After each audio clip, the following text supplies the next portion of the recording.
Mets ta main sur ton cœur. Nous allons prier. Demande toi-même à Dieu de t'accorder un esprit de sagesse et de révélation dans ta connaissance. Demande à Dieu de te parler, de t'éclairer lui-même. Que la parole t'éclaire, que la parole t'éclaire.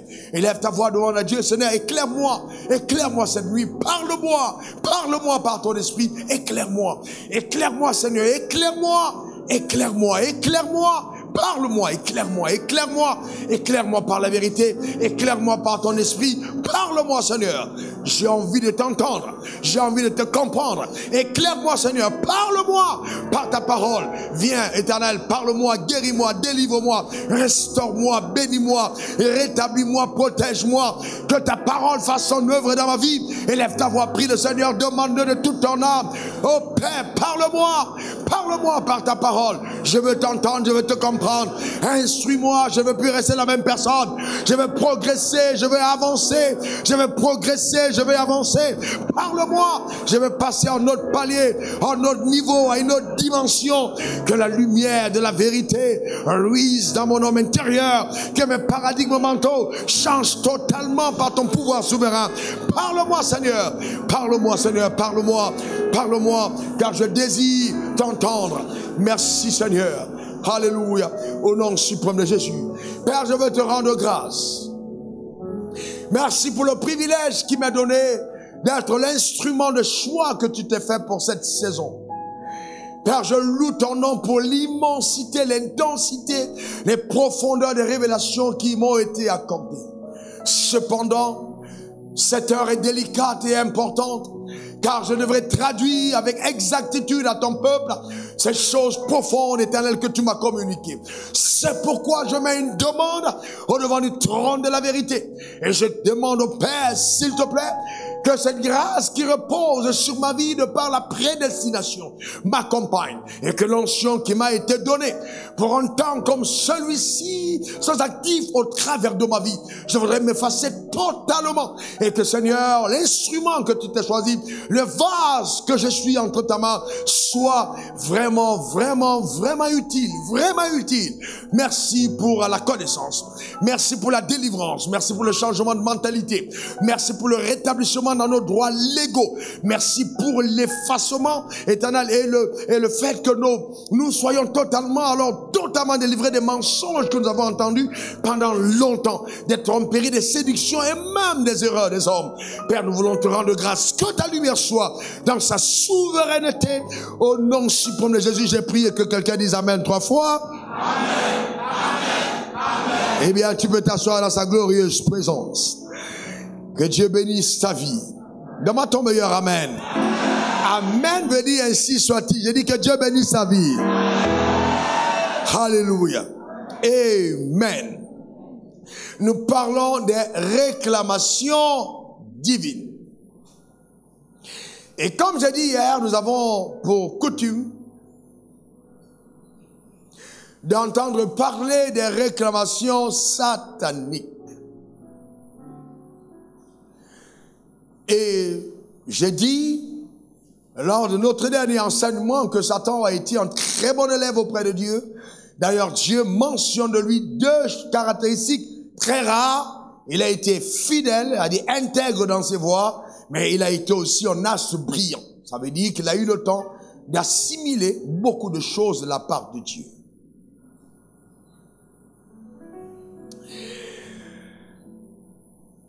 Et que, quand nous parlons des réclamations divines, contrairement aux réclamations sataniques, dont aujourd'hui, on va voir bien, Satan en est l'auteur, les réclamations divines, elles sont des violentes vagues de faveur que Dieu déclenche dans la vie d'un individu pour qu'il vive le plan. Ok? Pour qu'il vive une vie de pleine surabondance. Pour qu'il vive une vie de pleine surabondance. C'est ça les réclamations divines. Et j'ajoute à ce message d'aujourd'hui que les réclamations divines sur la vie d'un individu engagent tout ce que le ciel a en sa faveur. Donc quand ta vie est réclamée par le ciel, alors cette réclamation engage à ton égard tout ce que le ciel a. Donc que ce soit l'armée du ciel, que ce soit les ressources du ciel, tout ce que le ciel a, Dieu met à ta disposition afin justement que soient atteints par toi les desseins que Dieu a préconçus. Et ça, c'est très important.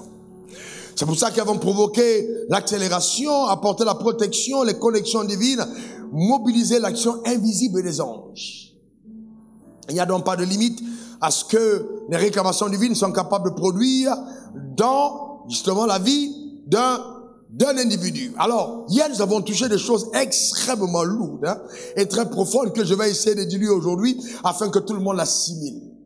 Le but de mon enseignement aujourd'hui, c'est vraiment que tout le monde comprenne. Et on va progresser, aller encore davantage en profondeur. Nous avons vu qu'à la montagne de transfiguration, il y avait 3 hommes vraiment capitaux présents dans cette nuée. On a eu, premièrement, Moïse, on a eu Élie, on avait Jésus qui était présent. Et Dieu d'ouvrir sa bouche et de dire devant Pierre, devant Jacques et Jean, et de dire vraiment avec fermeté, celui-ci est mon fils bien-aimé en qui j'ai mis toute mon affection, écoutez-le. Donc il recommanda ainsi de cesser d'écouter Moïse, de cesser d'écouter Élie et de te focaliser sur la personne de Jésus. Et j'ai dit que s'il a fait cette déclaration, c'est bien parce que il était conscient que Pierre et Jacques et Jean qui étaient présents à la montagne de transfiguration avaient tous été pendant longtemps impactés par les enseignements de la loi. Et donc quand un jeune homme de 33 ans vient dire je suis le Messie et qu'il parte, on peut avoir une tendance à rebasculer dans la loi parce que c'est très subtil. Et Dieu va donc faire cette recommandation par révélation. À la montagne de la transfiguration, écoute-le. Et remettons donc Jean 1, verset 17. En disant que la loi a été donnée par Moïse, la grâce et la vérité sont venues par Jésus. Donc si la loi a été donnée par Moïse et que Dieu dit de ne plus écouter Moïse, de ne pas écouter Moïse, ni écouter Élie, qui fait partie justement des prophètes qui ramenaient le cœur des hommes vers la loi, alors Dieu est en train de dire clairement, je suis en train de basculer vers une nouvelle saison. Alors Jésus, il dit, écoutez Jésus, par qui la grâce et la vérité sont venues. Maintenant, il y a là 2 mots-clés, il y a grâce. Donc, pendant longtemps, les gens ont pris la grâce simplement comme étant une faveur imméritée. La grâce n'est pas qu'une faveur imméritée. On a eu le temps de voir dans cette église que la grâce est aussi une capacité. Bien plus, la grâce est une enseignante. Quand la grâce de Dieu repose sur toi, la capacité de Dieu t'est infusée pour accomplir les objectifs que le ciel t'a assignés. Donc, quand la grâce t'est donnée pour devenir un enfant de Dieu, tu reçois la billetée de Dieu pour vivre comme un enfant de Dieu. Amen. La loi ne te rend pas à même de vivre comme Dieu l'exige. Mais la grâce, oui, elle le peut parce que la grâce t'enseigne à te séparer de l'impiété. Donc la vie avec Dieu n'est que conséquence de grâce. Et ensuite, il dit, et la vérité, conjonction de coordination, ça veut dire que si la vérité est arrivée par Christ, alors la loi n'était pas vraie. Et ça, c'est dur de l'accepter. Parce que quand vous soulevez votre Bible et que vous voyez l'Ancien Testament et le Nouveau Testament, et quand on vous dit que la loi n'était pas la vérité, vous avez un problème avec ça. Vous avez un problème. Parce que la loi, il dit la grâce et la vérité sont venues par Jésus. Ça veut dire que si Moïse est venu avec quelque chose, ce n'était pas la vérité. Ça va pour tout le monde? Donc ce qui n'est pas vrai, comment? Est faux. C'est bien pour ça, comme j'ai dit hier, qu'avant de donner la loi, Dieu prend le temps de s'écrier très fort devant Moïse pour se présenter à Moïse en disant qui il est. Il parle avec force, il dit à Moïse, n'oublie jamais ça. Cette loi que je te donne n'est pas moi. Cette loi que je te donne n'est pas moi. Moi, voici ce que je suis. Un Dieu riche en bonté, lent à la colère, compatissant. Voyez-vous, il parle de lui en décrivant un Dieu totalement opposé à la dureté de la loi. Mais donc, pourquoi donc la loi? Si la loi n'était pas Dieu. Si la loi n'exprime pas le cœur de Dieu, mais pourquoi Dieu établit la loi? Ça vous intéresse? Mais pourquoi donc tu nous donnes quelque chose qui n'est pas l'expression de ton être? Pourquoi? Vous devez bien comprendre que la loi est la conséquence de la loi a été obligée par la promesse.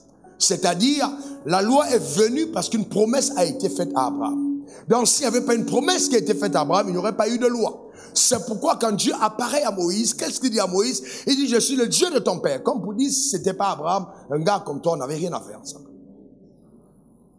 Je suis le Dieu de ton père. Donc, il se présente comme étant le Dieu de son père. Et à son père, il avait dit, quand il conclut à l'alliance, on n'a pas le temps d'entrer dans toutes ces méandres parce que c'est très profond. Il dit, tes descendants seront captifs en Égypte pendant 400 ans, après quoi je vais les délivrer. Donc, il fait une promesse à Abraham. Tes descendants seront captifs en Égypte pendant 400 ans. Donc, il y a une alliance que Dieu conclut avec Abraham. On est d'accord? Et donc, on va voir les profondeurs. Il y a une alliance. Donc, ça veut dire que la loi que nous recevons par Moïse est la conséquence d'une alliance de Dieu avec Abraham. Et donc, avant Abraham, il n'y avait pas de loi. C'est pourquoi, dans l'opération de la grâce, avant la grâce venue par Christ, parce qu'il faut bien comprendre que le peuple d'Israël qui sort de l'Égypte et qui marche, qui traverse la terre promise jusqu'au mont Sinaï, est en train de vivre une dispensation assez unique. C'est-à-dire, avant ça, on est dans la promesse. Donc, la loi commence avec les commandements donnés à Moïse sur la montagne. Mais entre-temps, pendant qu'ils sont captifs en Égypte, et qu'ils sortent, et qu'ils traversent la mer Rouge, et qu'ils vivent tous ces miracles, ils ne sont pas dans la loi. Non. La loi commence quand les 10 commandements sont donnés à Moïse sur la montagne. Est-ce que tout le monde comprend? Mais entre-temps, ils vivent quoi? Ils vivent la grâce de Dieu qui est conséquente à la promesse faite à Abraham. Parce qu'Abraham lui-même va subir la grâce de Dieu parce qu'il est fils d'idolâtre. Son père s'appelle Terach, adorateur d'idoles. Donc Dieu va chercher un homme qui ne le connaît pas. Il va chercher un homme au milieu du péché pour bâtir une alliance avec lui. Voyez-vous? Donc si la loi était, Abraham n'aurait jamais été choisi. Parce que la loi l'aurait disqualifié. On est d'accord avec nous? Dieu n'aurait rien fait avec Abraham. Mais alors, il cherche Abraham, qui est fils de Terach, adorateur d'idoles, et il va conclure avec lui une alliance. Quelqu'un dit après moi, alliance. Quelqu'un dit encore après moi, alliance. Mais le but de l'alliance qu'il conclut avec Abraham, c'est de sortir les hommes de la captivité et de nous rétablir dans notre royauté. Alors Dieu a perdu tout moyen légal d'intrusion sur la terre, parce que selon 2 Corinthiens 4, verset 4, Satan est bien devenu le Dieu de ce monde depuis que Adam a cédé son autorité entre les mains du diable.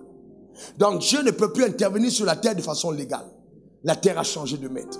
Il faut qu'un homme lui donne la possibilité d'entrer sur la terre sans être trouvé coupable des fractions de sa propre loi. C'est pourquoi si vous n'êtes pas intelligent, je n'ai pas parlé d'un intellectualisme qui résulte d'un fait qu'on vous a donné un diplôme à l'école, mais si votre intellect n'est pas ouvert, vous ne comprenez pas la Bible. Vous allez crier à l'église, mais vous ne comprenez même pas pourquoi vous criez. La Bible est un livre intelligent. Est-ce que ça va pour certains d'entre nous? Très intelligent. Donc Dieu va donc bâtir. Est-ce que tout le monde comprend ce que j'entends dire? Alors donc Dieu va conclure cette alliance avec qui? Avec Abraham. Il conclut une alliance. Alors maintenant, quand on conclut l'alliance, il conclut l'alliance avec un adorateur de quoi? Fils adorateur d'idole. Alors quand on parle d'alliance, on parle de pacte. Quand on parle de pacte, on parle de contrat. Vous voyez, il y a des mots. Alliance, c'est quoi? Pacte. Alliance, c'est quoi? Pacte. Alors généralement, quand on dit pacte, vous pensez à quoi? Vous pensez à Satan. On est d'accord? Alors, on va faire un pacte. Mais vous savez que le pacte veut dire contrat. Donc Satan n'a fait qu'apprendre ça des institutions divines. Il a été diplômé de son école, de l'école de Dieu. Donc tout ce qu'il fait, il a vu Dieu faire. Sauf que quand il conclut les pactes, il les conclut pour le mal. Mais quand Dieu conclut son pacte, il le conclut pour le bien. Voilà la différence. Et hier, je dis que Dieu connaissait le mal et qu'il était même maître du mal, mais a choisi de ne pas en faire. J'ai vu les visages de certaines personnes se sont écarquillés. Dans le jardin d'Éden, quel est l'arbre qui était planté? L'arbre de la connaissance du bien? Et du mal. Et du mal. Donc si Dieu a planté l'arbre du mal, c'est qu'il connaît même comment ça pousse.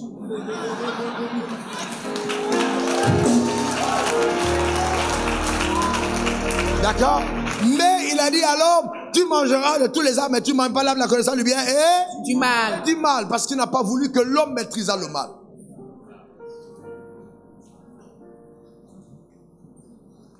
Donc, il va faire un pacte qui veut dire un contrat. Contrat conclu entre deux ou plusieurs parties, incluant des engagements réciproques, lesquels engagements tiennent lieu d'obligation. Notez ce petit mot, obligation.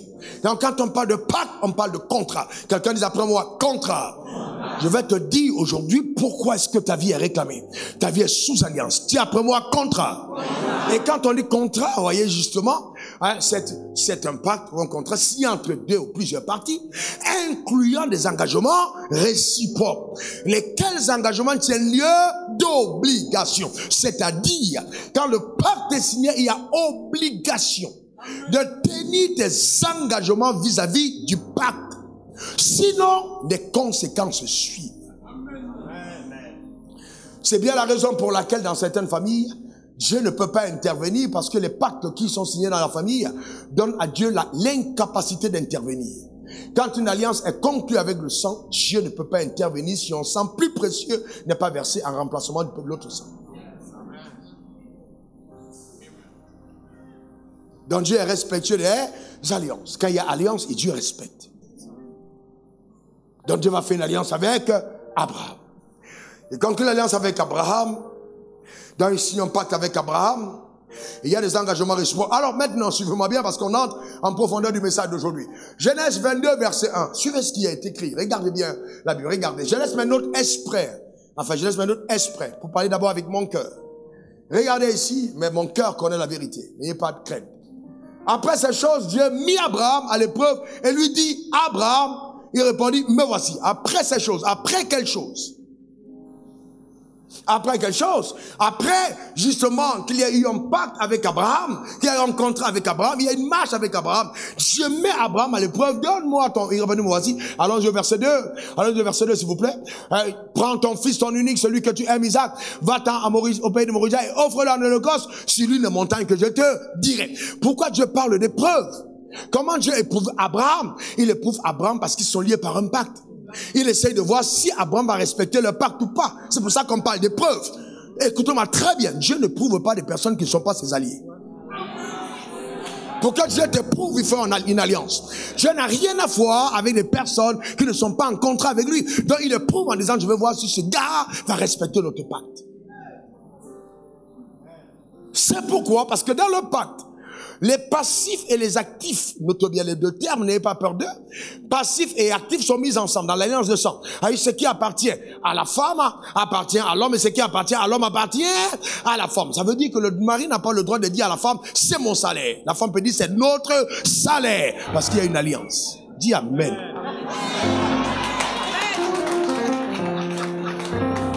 Voyez-vous? Donc, parce qu'il y a une alliance, c'est plus une affaire que c'est mon salaire, c'est notre salaire. Idem aussi pour la femme. Madame aussi peut dire, c'est mon salaire. Parce que le salaire du mari, s'il va à la femme, le salaire de la femme ne va pas chez sa mère. On est d'accord? Très bien. Donc, je prends juste votre couple par illustration parce que vous êtes un bon couple. Donc, vous comprenez ce que je suis en train de dire? Parce que beaucoup de personnes vont penser qu'il y a un problème. Mais je suis juste en train... Mais on ne sait jamais aussi, prophétiquement. Donc...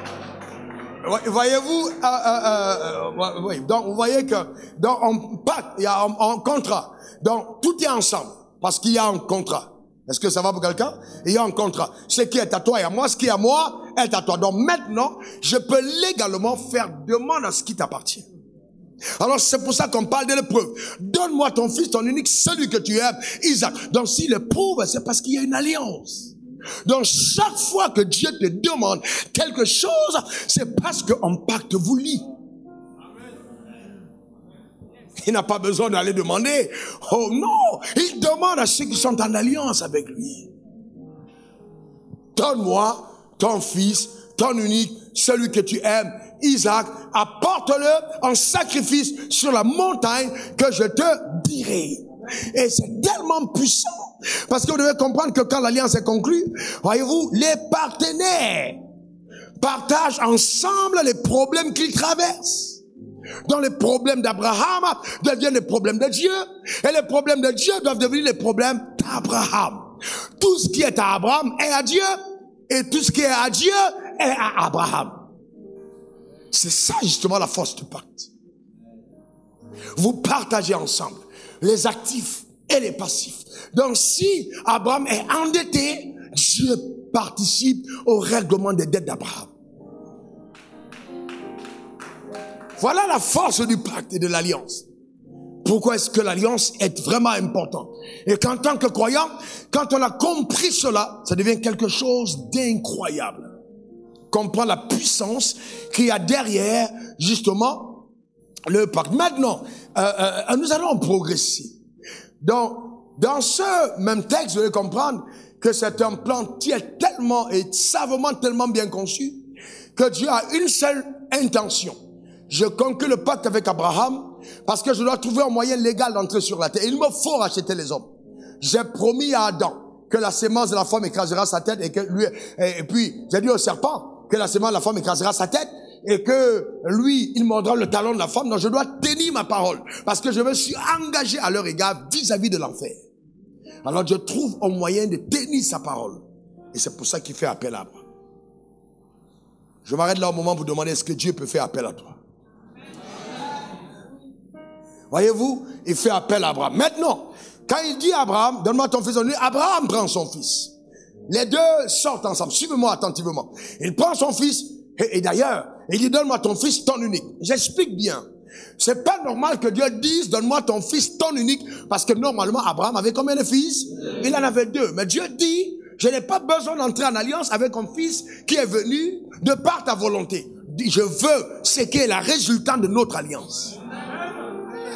Tu as eu Ismaël hors de mes voies, mais moi, dans mes voies, dans la vieillesse, celui qui est né quand tu étais fatigué, quand ta femme était ménopausée, quand tout le monde croyait qu'il était impossible pour vous d'avoir d'enfants, celui qui vient de moi, c'est celui-là que je demande. Donne-moi ton fils, ton unique. Celui que tu aimes, Isaac. On fait une petite parenthèse. En demandant ce fils, Dieu était en train de le mettre, était en train justement de le mettre à l'épreuve. Ça veut dire quoi? Dieu voulait trouver un moyen légal de faire venir son propre fils. Parce que quand Dieu te demande quelque chose, ce n'est pas qu'il veut la chose, mais il veut trouver le moyen de te donner l'équivalent de la chose qu'il demande. Je veux, donne-moi ton fils. Regardons verset 15, Genèse 22, verset 15, regardons. Ok, l'ange de l'Éternel appelle une seconde fois. Après qu'ils aient marché ensemble pendant 3 jours, on va revenir dessus. L'ange de l'Éternel appelle une seconde fois Abraham des cieux. Abraham est là sur la montagne. Et il est prêt maintenant à tuer son fils. À le sacrifier plutôt, pour utiliser le bon terme. L'ange de l'Éternel appela une seconde fois Abraham des cieux. Alors suivons la suite. Il dit, je te le jure par moi-même, parole de l'Éternel, parce que tu as fait cela et que tu ne m'as pas refusé ton fils, ton unique. Regardons la suite. Je te bénirai. Alors soulignez bénirai, parce que c'est intriguant. Je te bénirai. Il n'a pas dit je te bénis. Il dit je te bénirai. Je multiplierai. Il parle au futur.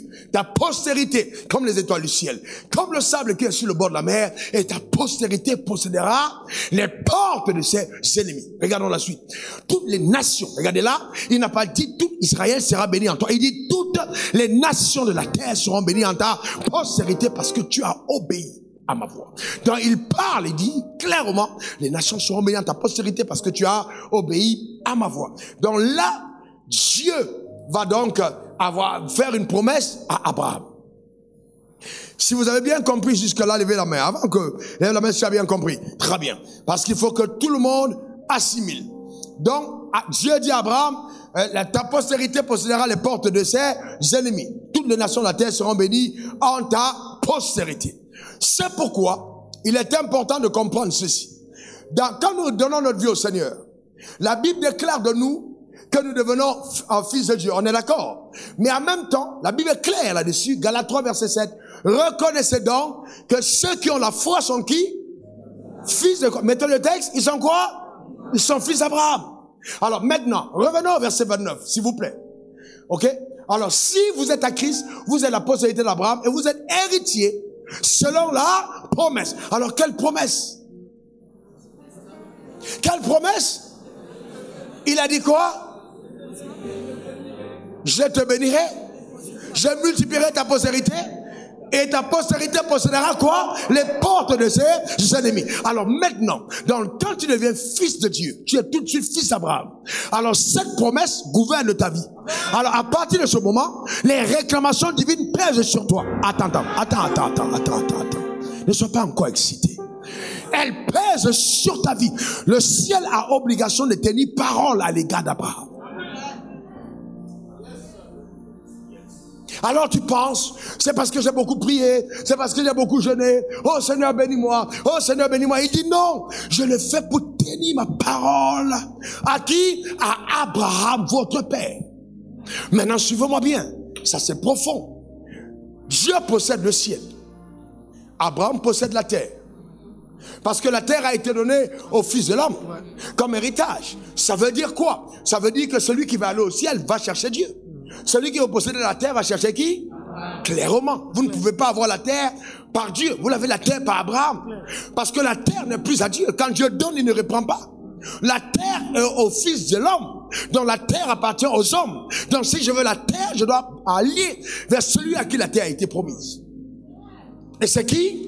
Abraham. C'est pourquoi pour la possession de la terre, je dois m'identifier à Abraham. Reconnaissez donc que vous êtes des fils d'Abraham. Fils de Dieu pour le ciel, fils d'Abraham pour la terre. Amen. Quelqu'un me donne son meilleur amen. Donc la promesse a été faite à Abraham, afin que toi et moi nous possédions la terre. Que la terre soit notre partage. On est d'accord? Donc Dieu est intéressé par le fait de te voir régner sur terre. C'est pourquoi il a dit lorsque vous priez, dites que ton règne vienne, que ta volonté soit faite sur la terre comme au ciel. Cependant, il y a des niveaux de vie que vous n'atteignez pas sur la terre tant que vous n'avez pas activé votre alliance. Impossible. La prière même n'a pas de capacité de t'amener au règne tant qu'elle n'est pas basée sur l'alliance avec Dieu. Les réclamations pèsent sur ta vie. Donc il y a des choses que Dieu doit accomplir dans ta vie sur la base de la vérité. Est-ce que quelqu'un comprend bien? Donc si tu as bien compris ça, tu vas te rendre compte que souvent nous sommes excités là où il faut simplement avoir la foi en Dieu. Regardez un texte. Regardez un texte. Nous commençons à entrer vraiment dans des choses très profondes. Genèse 21, 16, 17. Regardez ce texte. Ah, voici que Abraham a eu un enfant avec Agar.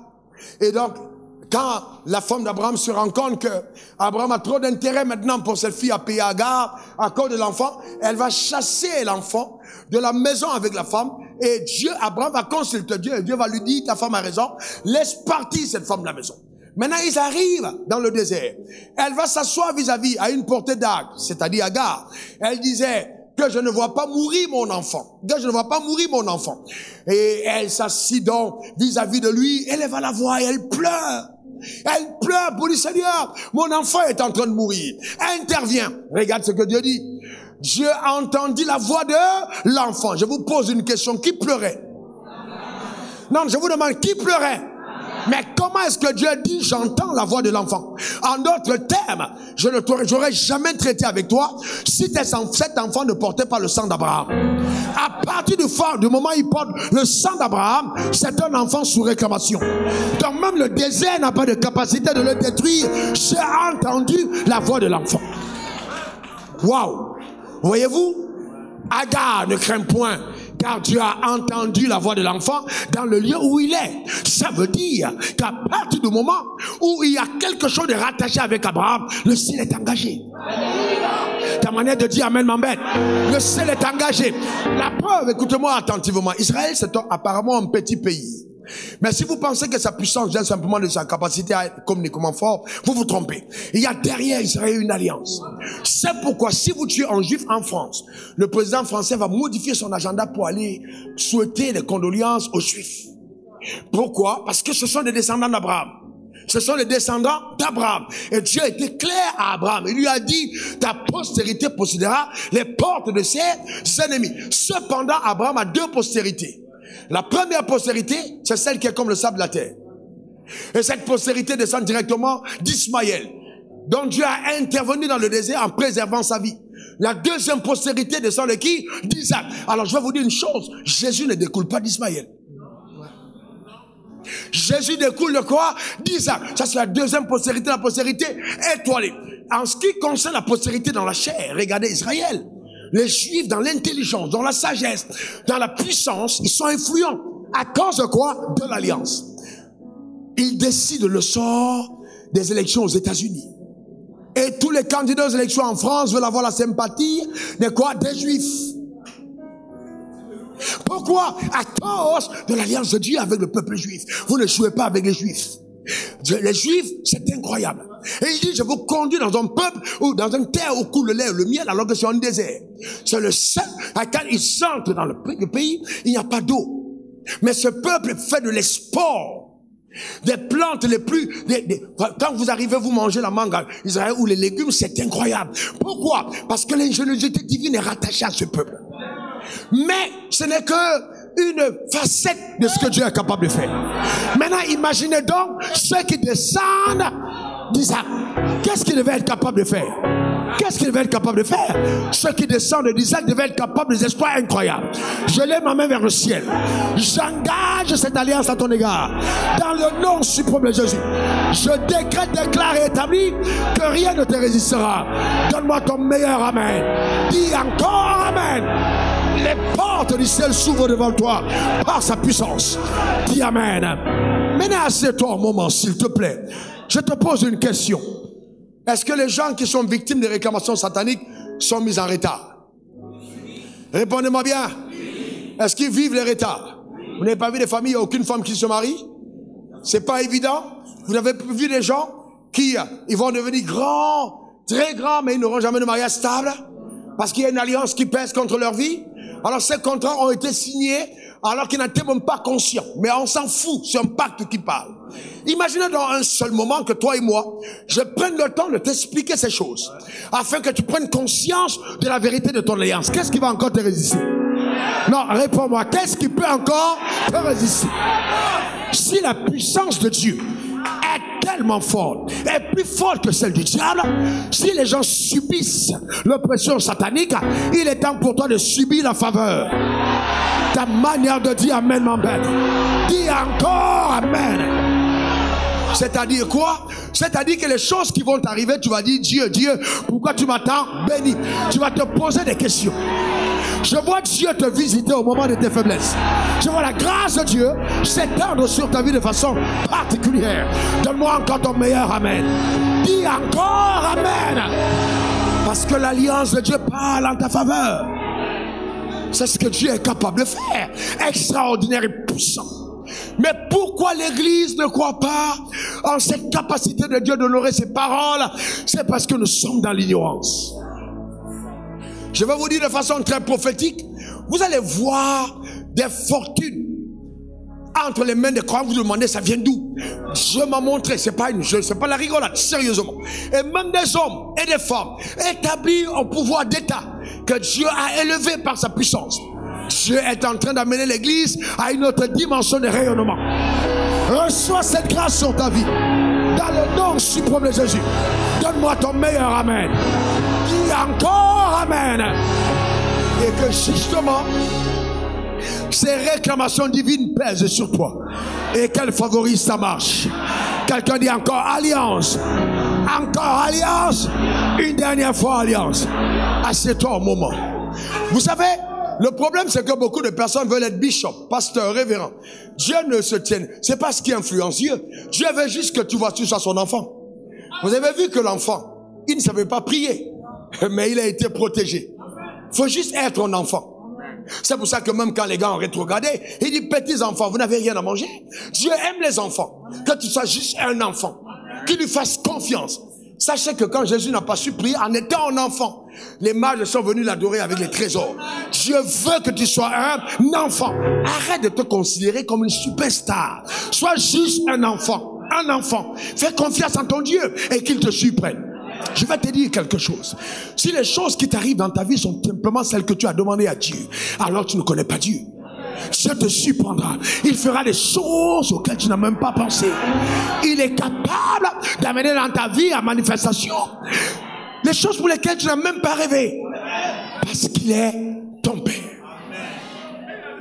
Dis encore amen. Dis encore amen. Dis encore amen.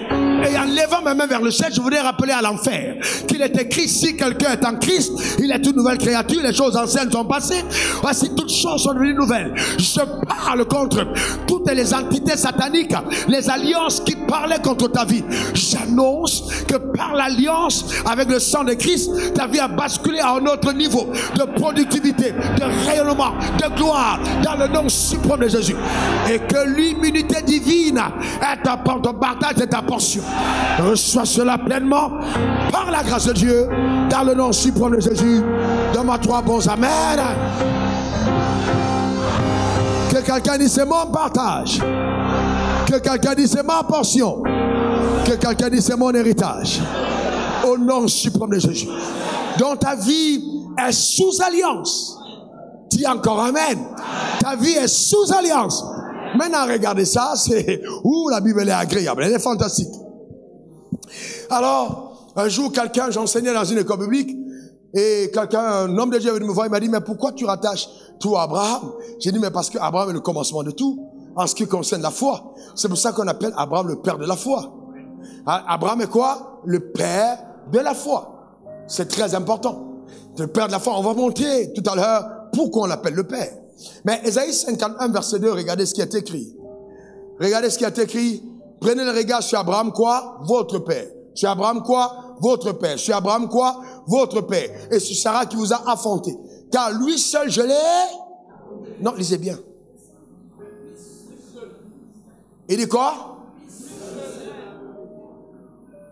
Je l'ai béni et je l'ai... Simple. Il n'a pas dit j'ai appelé 3 personnes. J'ai appelé une personne.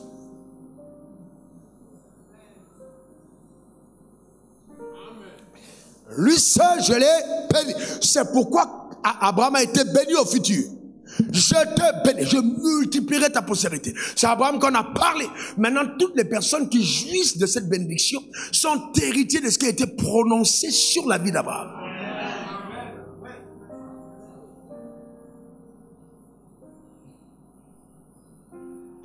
Un seul j'ai béni. Et la seule personne c'est qui? Abraham.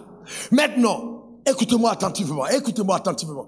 Vous savez, Abraham est tellement puissant, que la vie d'Abraham a contraint le ciel à envoyer Jésus. Bon. Écoute-moi très bien. Est-ce que vous savez que si Abraham n'avait pas agi, Dieu n'aurait jamais envoyé son fils? Regardez quelques similitudes. Vous savez que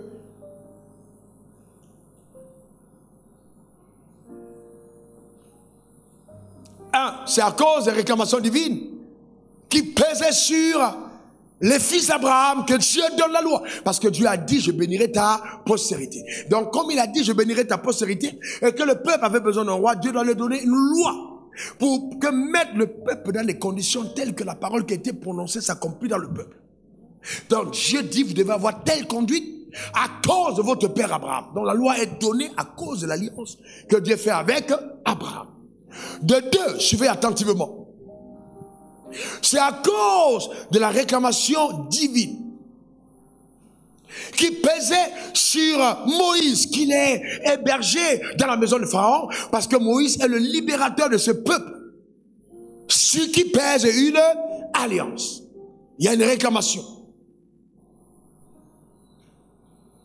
Et c'est ainsi qu'à cause de la même réclamation divine qui est faite sur la personne de Dieu lui-même, qu'il est obligé et contraint de donner son fils unique à Abraham. Je vous explique ça tout à l'heure. Dieu ne pouvait pas faire autre chose que de donner à Abraham son propre fils parce qu'il avait déjà reçu le fils d'Abraham. Alors suis-moi attentivement. Dieu décide de dire à Abraham, donne-moi ton fils, ton unique. Cependant, il y a une loi du ciel qui dit, quand tu mesures la mesure avec laquelle tu t'es servi. Donc Dieu a demandé à Abraham qui? Son fils unique. Alors Dieu ne pouvait pas donner à Abraham en deçà de ce qu'il a demandé à Abraham.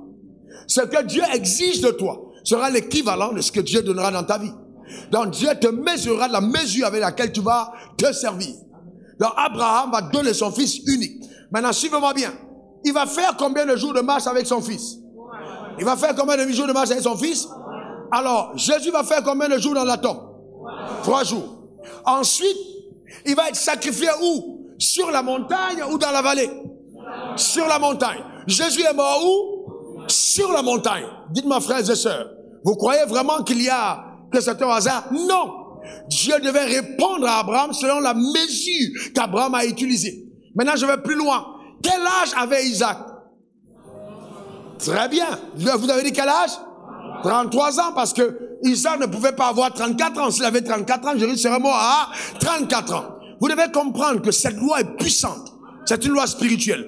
En sorcellerie, vous mangez l'enfant d'une dame. Ensemble, le jour où ton enfant a l'âge de l'enfant qui a été mangé, il est mangé. Si c'est le premier fils, c'est le premier fils. Si c'est un homme, c'est un homme. Une femme, une femme. Ce sont les principes de Dieu que Satan met en marche pour pouvoir régner dans le mal. Mais cependant, ces principes, Dieu les a utilisés pour le bien. Il a donc pris le fils d'Abraham. Donc quand son fils descend sur terre et que son fils a 33 ans, Jésus lui-même est réclamé. Il est réclamé par quoi? Il est réclamé par quoi? Par l'alliance. Donc Dieu n'a pas d'autre choix que de donner son fils. Parce que ayant pris le fils d'Abraham, il ne peut pas ne pas donner son fils. C'est pourquoi Abraham est appelé le père de la foi. Dieu n'a pas donné son fils à cause de toi simplement. Il a d'abord donné son fils à cause d'Abraham. Même si les objectifs étaient de te sauver, il répondait à la foi d'Abraham. Il donne son fils à Abraham. Maintenant, suis-moi bien. Il a donné son fils. C'est vrai que le fils est mort, mais c'est pas tout ce que Dieu a promis à Abraham.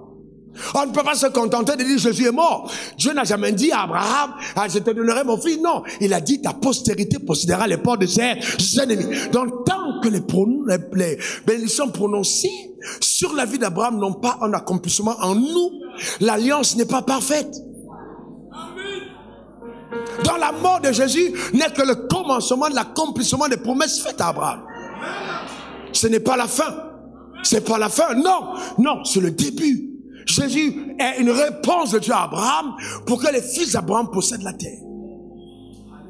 Donc quelqu'un qui reçoit Jésus et qui dit je vais aller au ciel est en train d'injurer l'alliance qu'il a fait sauver. C'est pas pour le ciel que Jésus t'a sauvé, simplement. C'est pour le rétablissement du règne de Dieu sur la terre des hommes. C'est pour ça que quand il a enseigné la prière, il dit, quand vous allez prier dorénavant, ne dites plus Dieu. Dites notre Père. Pourquoi il dit Père? Parce que étant l'allié d'Abraham et qu'Abraham était mort, Dieu se devait d'être le père des orphelins d'Abraham. Quand Dieu dit, j'ai dit le père des orphelins, il pense plus à Abraham qui est mort et dont les enfants n'ont pas de père. Et il dit, à partir de maintenant, à cause d'Abraham votre père, je suis obligé d'être avec vous. Allez demander à Mephibosheth quand son père est mort, à cause de l'alliance qu'il a eue avec David. Il a été invité à la table des rois alors qu'il était perclus de pied. La loi interdisait qu'un homme perclus de pied s'asseyait avec le roi. Mais l'alliance parle plus fort que la loi. À cause de l'alliance, et on a dit, y a-t-il quelqu'un de la maison de David afin que je lui fasse du bien? L'alliance abrahamique est en train de te chercher. Dieu te cherche. Y a-t-il un homme de la maison d'Abraham afin que je lui fasse du bien? Y a-t-il une fille de la maison d'Abraham afin que je lui fasse du bien? Y a-t-il encore une dame? S'il y a un fils d'Abraham qui lève sa main, c'est toi que Dieu localise. Que la faveur de Dieu tamponne tes pas dans le nom suprême de Jésus. Donne-moi ton meilleur amen. Dis encore amen. Alléluia. Amen. Afin que je lui fasse du bien. Pourquoi? À cause de l'alliance que David avait avec Saül, qui lui a donné avec Jonathan, qui lui a donné quoi? Son épée. Il dit non, y a-t-il quelqu'un à la maison de David pour que je lui fasse du bien? On dit non, non, non, tous les vaillants sont partis. Il y a un là, ses pieds sont perclus. Lui, il ne peut pas entrer chez le roi. Il dit, allez le chercher. Allez chercher, Mephibosheth, allez le chercher. Parce que même s'il est perclus des pieds, l'alliance m'oblige, moi, à l'établir. Comme la loi a été donnée pour servir l'alliance, la loi ne peut pas mettre fin à l'alliance, mais l'alliance peut briser la loi. Donc faites-le entrer dans cette table pour qu'il vienne manger à ma table. Je suis en train de dire à quelqu'un qu'un seul a été béni. Ta manière de dire amen m'embête. Donne-moi ton meilleur amen. Écoute-moi attentivement. Ce que je vais te dire est très dangereux. Je dis dans Romains 8 verset 19, la création tout entière soupire après la révélation des fils de Dieu. Donc, parce qu'elle était soumise à la vanité. Il y a des choses qui te réclament. Il y a des trônes qui t'attendent. Amen. Il y a des biens qui t'attendent. Parce que la parole de Dieu a été prononcée. Reçois cela dans le nom suprême de Jésus. Ta manière de dire amen m'embête. Reçois la plénitude des grâces. Donne-moi 3 bons amen. Alléluia. Amen. N'est-ce pas si simple l'évangile?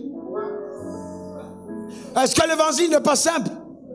Dieu ne pouvait pas mesurer Abraham d'une autre mesure que celle qu'Abraham lui-même avait utilisée à l'égard de Dieu. Il lui a donné son fils, son unique.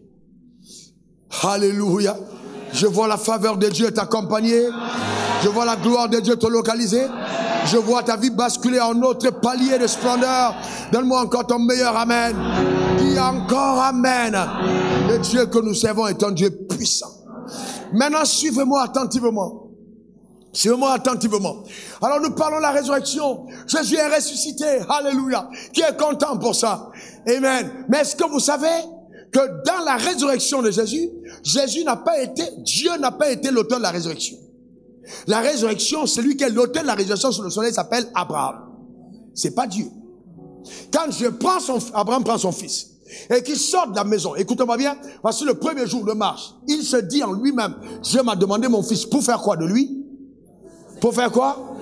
Pour le sacrifier. Dans le jour où il sort de la maison, ce jour-là, dans le cœur d'Abraham, son fils est déjà mort. Donc, avant de prendre son fils, la Bible nous dit, je crois dans Hébreux 11, verset 17, regardez le texte pour voir, Hébreux 11, ok, c'est par la foi qu'Abraham offrit son fils Isaac lorsqu'il fut mis à l'épreuve, et qu'il offrit son fils unique, lui qui avait reçu les promesses. Regarde la suite. Et à qui il avait été dit, en Isaac sera nommé pour toi une postérité. Continue. Il pensait que Dieu est puissant. Et qui pensait? Qui a pensé? Il pensait que Dieu est puissant. Personne ne lui a dit. Il a autorisé ses pensées à aller dans la puissance de Dieu. Remettez le texte s'il vous plaît. Remettez le texte. Que Dieu est puissant. Même pour ressusciter les morts, aussi le retrouvera-t-il par une sorte de résurrection. Donc ça veut dire, écoutez bien, ne soyez pas excités. Ça veut dire que là, Abraham établit la résurrection alors qu'elle n'a jamais eu lieu sous le soleil. Elle n'a jamais eu lieu sous le soleil. Est-ce que tu sais que Dieu est capable de faire pour toi ce qui n'a jamais existé? Non, ta manière de dire amen m'embête. On n'a jamais vu, mais on le verra. Car ta foi est capable d'établir de nouvelles normes sous le soleil. Donne-moi ton meilleur amen. Quelqu'un dise encore amen. Alléluia. Donc à partir de cela, parce qu'il pensait que Dieu est capable de ressusciter les morts, quand il est sorti de la maison et qu'il a commencé à marcher, le fils était mort depuis le premier jour à la maison. C'est pour ça que quand tu penses à quelque chose et que tu l'établis en toi, cette chose est une vérité. Quand tu as pensé à accepter quelque chose, cette chose est déjà. La Bible dit, si tu crois, tu verras. Alors c'est à l'intérieur. Abraham croyait que cet enfant ne mourrait pas. La preuve, quand il marche, son fils lui demande, papa, voici le bois. Papa, voici le feu. Qu'est-ce qu'il répond? Dieu lui-même se pourvoira. Et il dit quoi? Dieu lui-même se pourvoira à l'agneau du sacrifice. Et il continue sa marche. Quand il arrive le 3e jour sur la montagne, ce n'était pas le jour du sacrifice, c'était le jour de la résurrection. Et qu'il prend en disant, maintenant, fais ta dernière prière. Hey, Abraham, Abraham, Abraham. Je te le jure par moi-même. Maintenant que je sais que tu me crains, puisque tu ne m'as pas refusé ton fils, ton unique Abraham, je te bénirai. Il n'a pas dit je te bénis. Il dit Abraham, je te bénirai. Je te bénirai. Abraham, je te bénirai. Ce que tu as fait là, je vais te le rendre. Je vais te rendre ça. Je vais te rendre ce que tu as fait. Ta postérité possédera les portes de ses ennemis. En d'autres termes, la souffrance de ton père dans l'idolâtrie, les malheurs de la terre à cause de ce que tu as fait, ta postérité reprendra le contrôle. La terre ne sera plus jamais la propriété de Satan. Tes descendants reprendront la terre. Je lève ma main vers le ciel. J'engage cette promesse dans ta vie. Donne-moi ton meilleur amen. Dis encore amen. Qu'on t'entende en enfer, que Satan t'entende, que les démons t'entendent. Dis encore amen.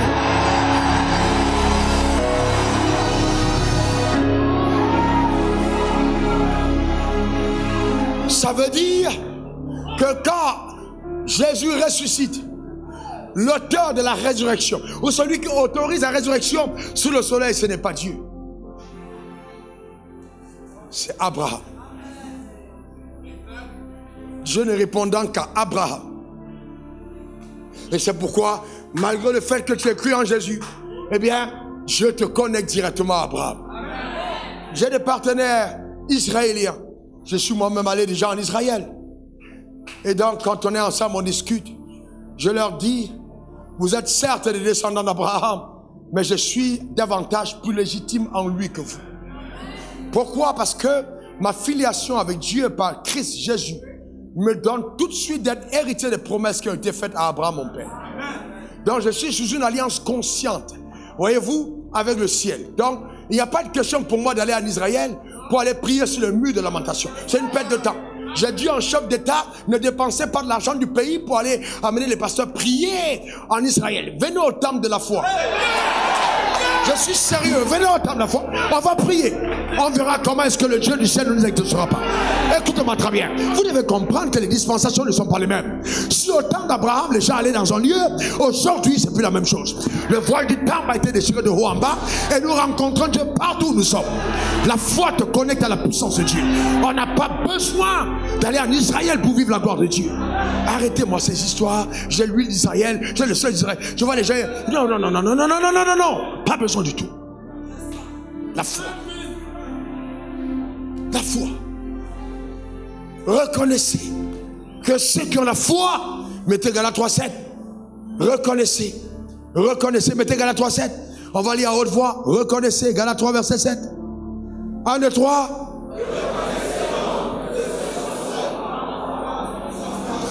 S'il vous plaît, arrêtons-nous un moment. Arrêtons-nous un moment. Parce que souvent j'ai l'impression que quand les gens lisent la Bible, ils ne comprennent pas. Tu vas chercher la bénédiction en Israël. On est d'accord? Très bien. Mais toi, tu es qui? Non, je te pose une question.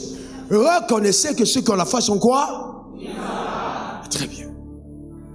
Tu es fils d'Abraham. Tu es fils d'Abraham. Mais pourquoi veux-tu aller en un lieu précis? Et aujourd'hui, entre toi et un juif qui n'a pas cru, qui est plus légitime devant Dieu. Non, non, non.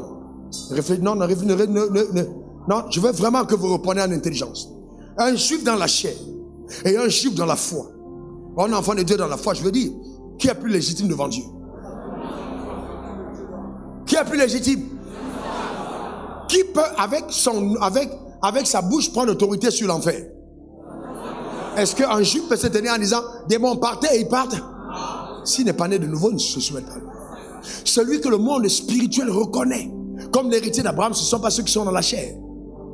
Ce sont ceux qui sont devenus par la foi fils d'Abraham. Donc, dis je le suis. Encore. Encore. Donc c'est très important. C'est très important. Abraham l'a fait par la foi. Alors je te pose cette question. Pendant que nous y sommes. Et si tu étais donc Isaac, comme était sur la montagne. Si tu étais Isaac, qui devait répondre aux aspirations de ton père pour l'éternité. Comment allais-tu réagir? Frères et sœurs, je vais vous dire quelque chose. L'appel de Dieu va coûter à certains d'entre nous notre propre vie. Quand le ciel te réclame, le ciel ne te réclame pas simplement pour te dire tu auras des maisons, tu auras des voitures. Toutes ces choses, la Bible dit, ce sont les païens qui recherchent. Il y a un appel divin rattaché à ta vie. Et si donc Dieu a besoin de ta jeunesse, que feras-tu? Quand on voit Isaac prospérer à Guérard, on voit Isaac, les affaires marchent, il sème dans le désert, tout prospère. On dit ouais, je veux la grâce d'Isaac. Mais tu sais par quoi Isaac est passé? Tu sais par quoi Isaac est passé? Qu'est-ce qui donne à Isaac la légitimité d'être héritier de son père? Ce sont les sacrifices pour atteindre la vision de son père. Amen, amen, amen. Alléluia.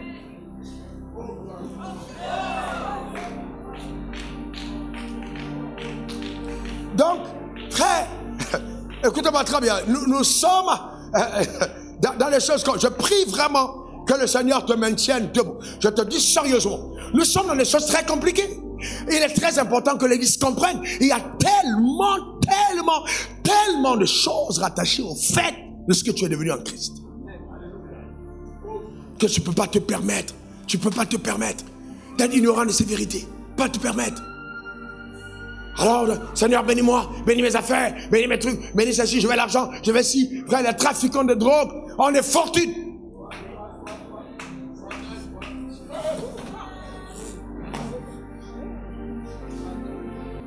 Donc, les trafiquants de drogue ont des fortunes. Voyez-vous, c'est... bon, ils ont des fortunes. Mais nous, on est grands. En Christ.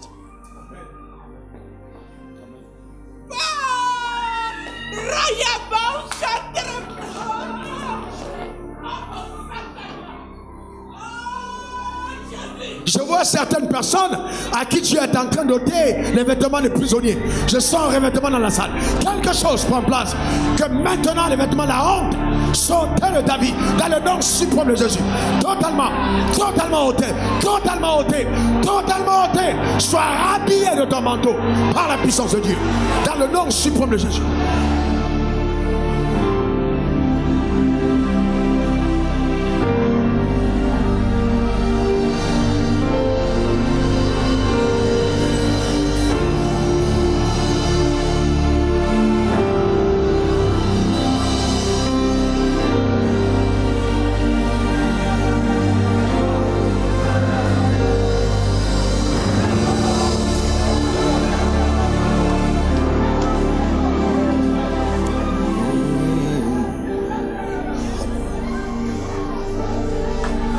Et si donc tu étais Isaac, et si c'est sur toi que Dieu plaçait cette demande, eh bien, je me dis de te dire, il y a une demande sur ta vie est réclamée. Tu ne peux pas vivre comme tu veux, il y a une demande sur ta vie. Et je te dis la vérité, aucune puissance satanique ne pourra l'arrêter.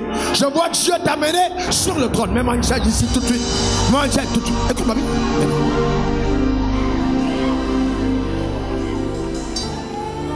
Dieu ne te réclame pas pour t'amener ailleurs que t'amener dans la destination qui est la tienne. Il y a quelque chose que le ciel attend de toi. Ta vie est réclamée par le ciel. Tellement encore ton meilleur amen. Dis encore amen.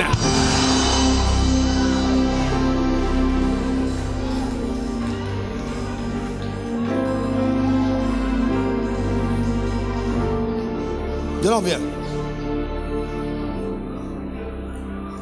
C'est toi.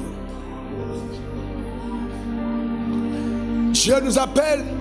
Et nous appelle pour nous établir dans notre royauté. Nous faire asseoir sur le fauteuil de notre destinée. Afin que nous servions aux desseins pour lesquels il nous a appelés. Voyez-vous, quand je l'ai fait asseoir, vous vous êtes demandé, mais pourquoi lui? Il prend l'indigent de la boue, il retire la poussière pour les faire asseoir avec les grands à leur table. Et pendant que Dieu décide de prendre ta vie, il y a des desseins qu'il a déjà préconçus.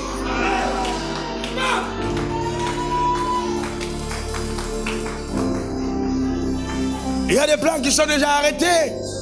Alors ma question est, est-ce que tu te décides toi-même à embrasser le chemin qu'il a tracé? Est-ce que tu es prêt pour ça? Est-ce que tu es prêt toi-même?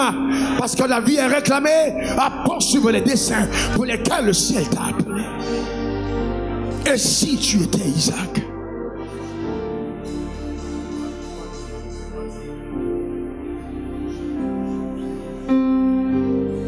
Et si tu étais Isaac?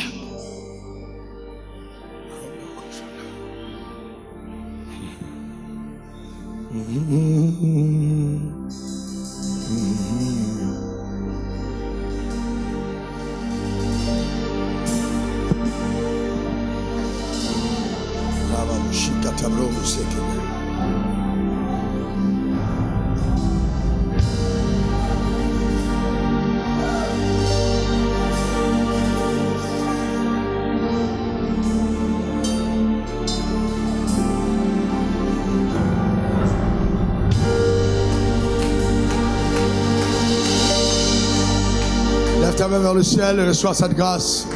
Reçois cette grâce sur ta vie. Reçois cette grâce sur ta vie. Que l'alliance abrahamique parle en ta faveur. Que ce qui a été dit à Abraham, ton père, influence ta destinée dans le nom suprême de Jésus. Que ta vie bascule en notre palier, à une autre dimension de productivité. À partir d'aujourd'hui, je déclare et établis que ce qui te mettait en arrière est détruit et brisé. Dans le nom suprême de Jésus. Tu ne subiras pas la honte. Tu ne seras pas dans l'échec. Ce n'est pas ton partage. Dans le nom suprême de Jésus. La grâce de Dieu te localise. La main de Dieu intervient en ta faveur. Dans le nom suprême de Jésus. Personne ne pourra falsifier ses plans. Personne ne pourra empêcher. Car c'est de la résolution de son haut conseil que Dieu t'a appelé à lui.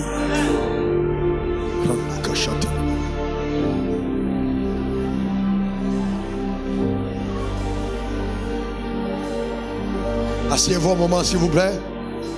Je n'ai aucune envie qu'on rate l'essentiel de ce message.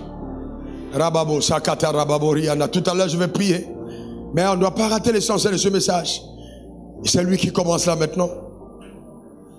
Hébreux 6, verset 13. Amenez-moi cette femme qui est sous l'onction. Faites-la venir, s'il vous plaît. Venez avec elle rapidement, afin qu'on continue le culte. Rando Cabro, Shilibika Tabrondo. Brando Corondo, Shilibika, Brando Robo. Hende Kebro, Saka Brando Corondo, Sikat. Hende Kebro. Que les buts divins rattachés à ta vie s'accomplissent dans leur plénitude. À partir de aujourd'hui, je parle dans le nom suprême de Jésus. Et on empêchera l'émergence de sa grâce et de sa gloire par ta vie. Au nom suprême de Jésus. Et la faire asseoir. Tout va bien.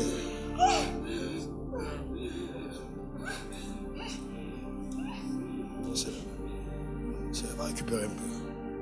Merci Jésus.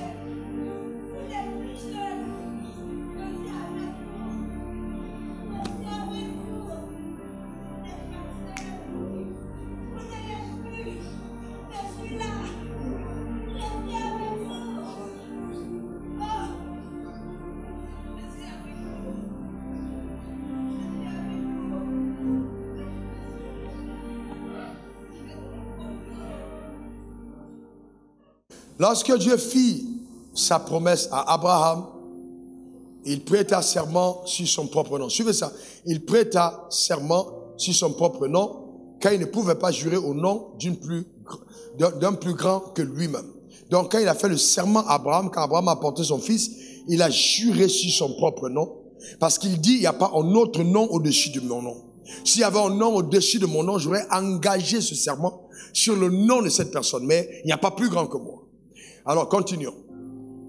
Il déclara, en vérité, je te le promets, je te comblerai de bénédictions et je te donnerai une nombreuse postérité. Et Abraham lui fit confiance. Il attendait patiemment l'accomplissement de la promesse. C'est ainsi qu'il vit se réaliser ce que Dieu lui avait promis. Continuons. Et il est de coutume parmi les hommes de prêter serment au nom d'un plus grand que soi. Le serment qui vient appuyer une affirmation est une garantie qui met fin à toute contestation. Le serment est une garantie qui met fin à toute contestation. Continuons. Voilà pourquoi Dieu aussi ajoute à sa parole un serment. Il ajoute à sa parole un serment. Et la Bible dit, il a voulu par là donner aux bénéficiaires de la promesse. C'est-à-dire à qui? Quelqu'un dit à moi. Il a voulu donner aux bénéficiaires de la promesse une preuve supplémentaire qu'il ne reviendrait jamais sur sa décision. Wow. C'est-à-dire, il dit, je ne reviendrai jamais sur la décision de te bénir. Jamais. De faire de toi l'héritier de la terre. De posséder les portes de mes ennemis. Je ne reviendrai jamais. Que je sois fâché, que je sois content, ce qui arrive dans ta vie est la conséquence de ce que j'ai résolu. Je l'ai promis sincèrement. Je ne reviendrai jamais sur ma décision. Waouh! C'est fort, hein? Je ne reviendrai jamais. Que je sois fâché, que tu sois fâché, ma décision a un caractère irrévocable. Je ne reviendrai jamais dessus. Voilà pourquoi Dieu aussi ajoute à sa parole Un serment. C'est puissant. Je ne reviendrai jamais sur ma décision. Verset 18. Nous sommes donc en présence de deux actes irrévocables, c'est-à-dire la parole de Dieu, qui a une dimension d'irrévocabilité, et le serment de Dieu, par lequel Dieu s'interdisait lui-même de modifier sa résolution. Oh my goodness. Il sait, je ne comprends pas pourquoi les gens ont besoin de micmacs pour être bénis. Dieu a lui-même résolu par serment. Il dit, j'ai résolu, j'ai juré que c'est fait. Le Dieu qui ne saurait mentir entendait nous donner par là une assurance inébranlable. Il voulait nous encourager. Nous qui avons tout quitté pour le suivre. Voyez-vous, nous qui avons tout quitté, il voulait nous encourager, nous dont les vies sont sous réclamation divine. Sous réclamation divine, à saisir de toutes nos forces l'espérance proposée et à la faire notre seul refuge. C'est pourquoi vous m'entendez dire, j'ai plus confiance en Dieu qu'en mes prières. J'ai plus confiance en l'alliance que mes prières. Car mon refuge, ce ne sont pas mes prières, mais c'est l'alliance qui couvre ma prière. La raison pour laquelle je suis dans le royaume, c'est un serment qui a été fait à Abraham. Et donc, le ciel m'a cherché afin que la parole annoncée à Abraham s'accomplisse. Donc, Dieu lui-même est venu te chercher pour que la parole donnée à Abraham ait son accomplissement dans ta vie. Reçois cela au nom suprême de Jésus. Donne-moi ton meilleur amen. Dis encore amen. Que quelqu'un dise c'est mon partage. Que quelqu'un dise c'est ma portion. Que quelqu'un dise c'est mon héritage. Il est écrit de toi que tu posséderas les portes de terre, jeune ami. C'est ton partage. Ça veut dire que dans ton village, quel que soit ce qui a été dit, quel que soit ce qui a été imposé, la Bible dit tu possèdes les portes de ton ennemi. Donne-moi ton meilleur amen. Dis encore amen. Alors je te pose une question. Est-ce que c'est à partir de ta force que tu possèdes ces portes? Est-ce que c'est à partir de ton habileté? Ta capacité à prier? Ta capacité à jeûner? Pourquoi est-ce que tu possèdes les portes? À cause de quoi? L'alliance. Et Dieu lui-même s'est engagé. Il a juré. Alors ne faites pas mentir Dieu. Ne faites pas mentir Dieu. Si donc, frères et sœurs, Abraham mort. Oh Dieu. Abraham est mort depuis 400 ans. Mais la promesse n'est pas morte. Mais l'alliance n'est pas morte. Un peuple est captif. Et Dieu se cherche son libérateur. À cause de cette promesse, le décret de Pharaon ne peut pas changer ce que Dieu a arrêté. Il prend le fils, il héberge dans la maison de celui qui a pris le décret à cause de sa résolution.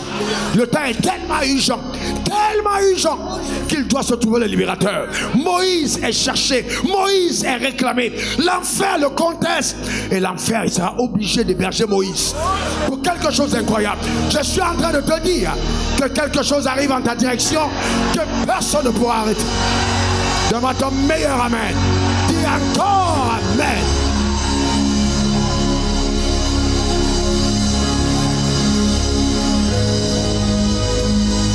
L'accélération, elle court, l'accélération dans ta vie.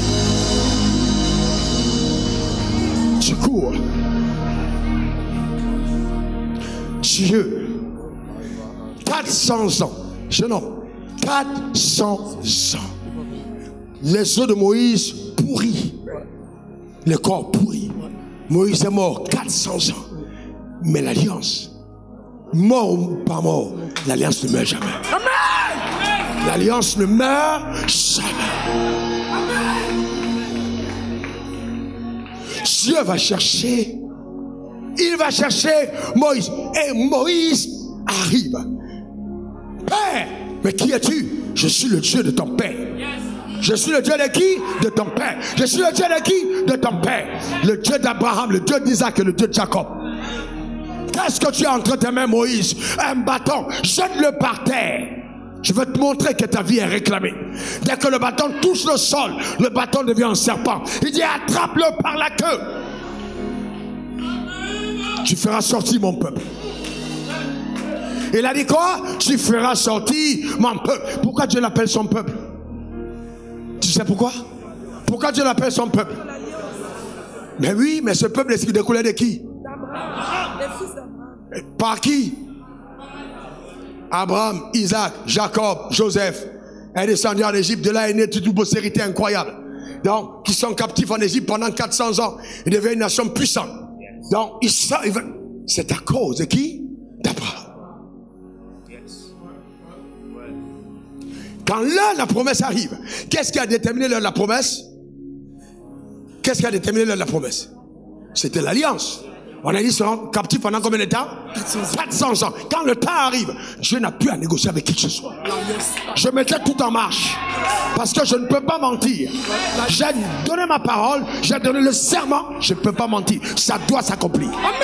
Que tu le veuilles ou non, tu dois accomplir cela. L'alliance part en ta faveur. Tu dois aller. C'est pourquoi, quand Moïse arrive devant la mer Rouge, et que les gens commencent à crier, dit, hey, Moïse dit à ces gars de rester calme. Ce n'est pas une question d'eux. Je dois tenir l'alliance à leur père. J'ai parlé à leur père. Donc les obstacles ou pas obstacles, je dois les amener. Amen. Moïse étend ta main. Moïse tend la main. La mer se fait en deux. Il y a des choses que Dieu va faire dans ta vie à cause de l'alliance, mais il te fera du courage. Quelqu'un dit, apprends-moi courage. Non, non, non, tu n'as pas bien dit. Dis encore courage. Une dernière fois, courage. Seul le courage te donnera d'entrer dans la plénitude de ton alliance. Pasteur Yokoli, viens. Viens, Pasteur John. Regardez. Viens, viens, viens, viens. Tiens-toi là. Tiens-toi de ce côté. Jean Amboka, viens. Toi, viens. Révérend, viens. Tenez-vous là. Ici. Toi, mets-toi là. Mets-toi ici.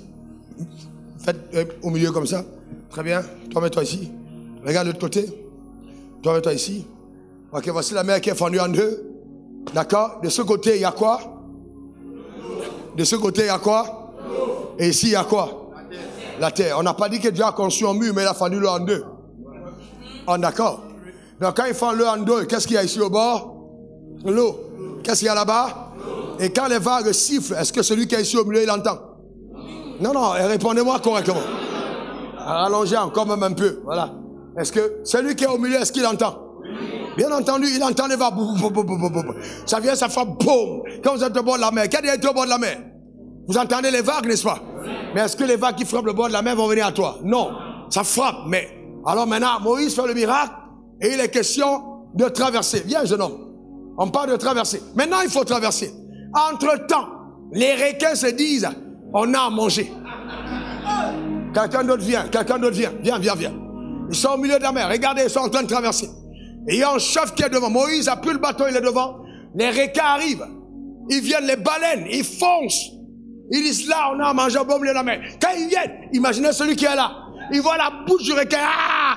Quel est son cri? Il crie. Il dit on est mort. Mais quand le requin vient, il fait bam. Le requin se réalise que l'eau qui a toujours été douce là, elle peut devenir dure. Je suis en train de dire aux sorciers que les cas qui ont toujours été faciles, ils peuvent être compliqués. Est-ce que quelqu'un comprend de quoi je parle? Est-ce que quelqu'un comprend? Ce n'est pas parce qu'on a mangé les gens en sorcellerie qu'on te mangera. Quand tu es sous alliance, il y a des barrières invisibles, il y a des protections divines. Quelqu'un me donne son meilleur amen. Dis encore amen.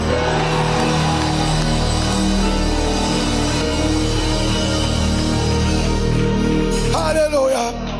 Vous imaginez? Même les requins d'ici, on a vu chaud aujourd'hui. Imaginez quand ils vont aller se raconter l'histoire. Tu sais ce qui s'est passé aujourd'hui? La mer est devenue le fer. On a cogné comme ça. Lui, la baleine vient pour dire, moi-même j'étais là-bas. Le caïman dit, qu'est-ce qui s'est passé? On n'a pas pu manger cette nourriture. Et il y a des nourritures que les sorciers ne consommeront pas. Ça ne veut pas dire qu'ils ne vont pas te voir. Ils vont te voir, mais ils ne pourront pas te toucher. Ils ne pourront pas t'atteindre parce que le ciel te réclame. Écoute-moi bien, écoute-moi bien. Reste là où tu es. La réclamation divine pour ce peuple n'était pas déterminée là. Moïse devait amener ce peuple à la terre promise.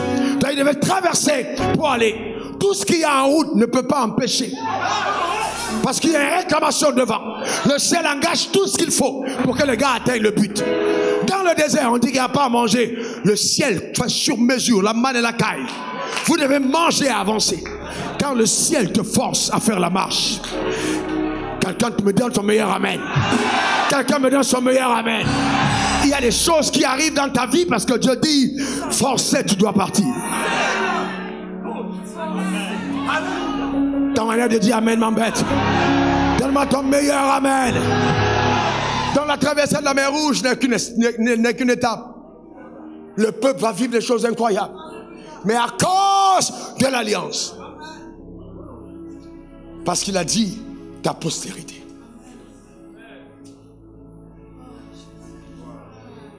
Aujourd'hui, au lieu de vous identifier à Abraham, certains d'entre vous, vous êtes fils de votre pasteur. Voilà le drame. Ton pasteur lui-même, il n'est couvert par rien. Tu vas aller où? Reconnaissez donc que ceux qui ont la foi sont les fils d'Abraham. Et tu as juré à Abraham, ton père, que ta postérité possédera les portes de ses ennemis. Je veux te dire qu'il n'y a rien. Il n'y a rien sous le soleil qui peut t'arrêter. La seule chose qui peut t'arrêter, c'est le manque de foi en Dieu. Le manque de foi. Rien ne peut t'arrêter. Tu es inarrêtable. Rien ne peut te stopper. Personne ne peut ébranler ton futur. Tu as des réclamations divines pèsent sur ta vie. Donne-moi encore ton meilleur amen. Dis encore amen. Tu es capable de donner des ordres à Satan pour ton sujet.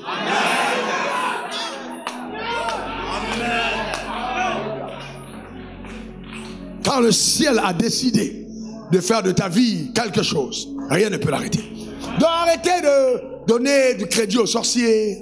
Oh, les sorciers m'ont arrêté. Ce sont les gens qui m'ont stoppé. Il y a des choses qui m'arrivent. C'est parce que non, arrêtez ça. Personne ne peut t'arrêter. Dis après moi amen. Dis encore amen. Dis personne ne peut m'arrêter. Encore. Une dernière fois. Car la main de Dieu est sur ma vie. Et je reconnais que si Dieu est avec moi, personne, oui personne, oui personne ne peut être contre moi. Le Seigneur est mon berger, je ne manquerai de rien. Il me dirige vers des eaux paisibles. Je sais que le bonheur et la grâce m'accompagneront tous les jours de ma vie. Car Dieu a payé le prix de sa vie sur la croix en réponse à Abraham, mon père, pour combler ma vie de grâce et de bonheur.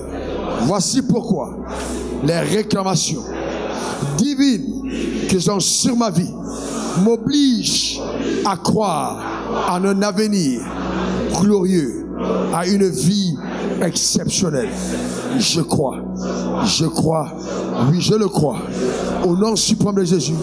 Amen 3 fois. Acclame le Seigneur pour ta propre vie. Acclame très très fort.